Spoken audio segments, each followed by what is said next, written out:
Thank you, Caroline. There's been a lot of discussion about the Epstein files and the president's comments yesterday calling it a hoax.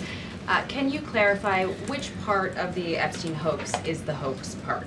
The president is referring to the fact that Democrats have now seized on this as if they ever wanted transparency when it comes to Jeffrey Epstein, which is an asinine suggestion for any Democrat to make. The Democrats had control of this building, the White House, for 4 years, and they didn't do a dang thing when it came to transparency in regards to Jeffrey Epstein and his heinous crimes. It was this president who directed the Department of Justice and the Attorney General to do an exhaustive review of all files related to Jeffrey Epstein, which they did.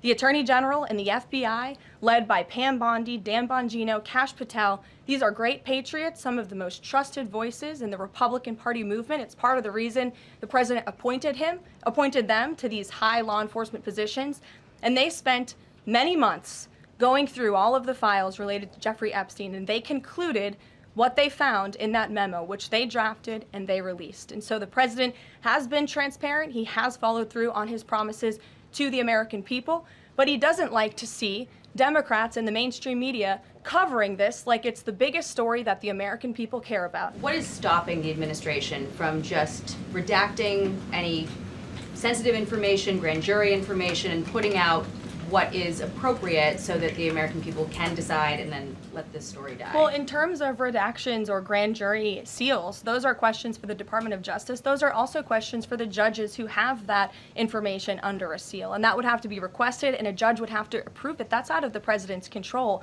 He has said, in agreement with some of the leaders on Capitol Hill, that if the Attorney General and the Department of Justice come across any other credible evidence, they should provide that to the American people. The president has said that, and he agrees with them on that. Why did he fire Maureen Comey? The Department of Justice did, and I would defer you to them. Dasha.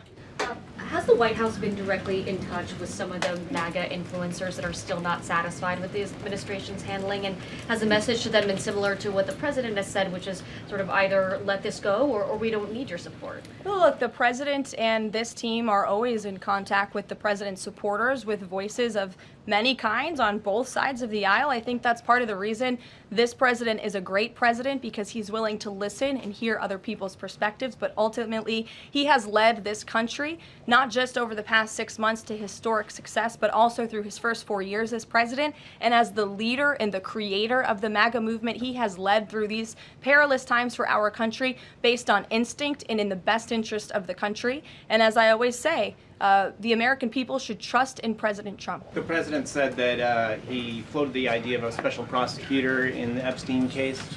Can you confirm that? And has he asked the Attorney General to do this, to appoint a special prosecutor to look it over? Well, the idea was floated from someone in the media to the president. The president would not recommend a special prosecutor in the Epstein case. That's how he feels. And as for his discussions with the Attorney General, I'm not sure.